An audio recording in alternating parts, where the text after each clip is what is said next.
সমাজ, রাষ্ট্র, এমনকি দেশে বিদেশে দৈনন্দিন ঘটনা প্রবাহ এতে ফুটে ওঠে।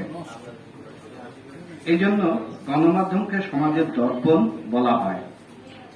গণমাধ্যম জনগণের কে প্রভাবিত করে, বিভিন্ন বিষয়ে সচেতন করে, স্বপ্ন দেখায়।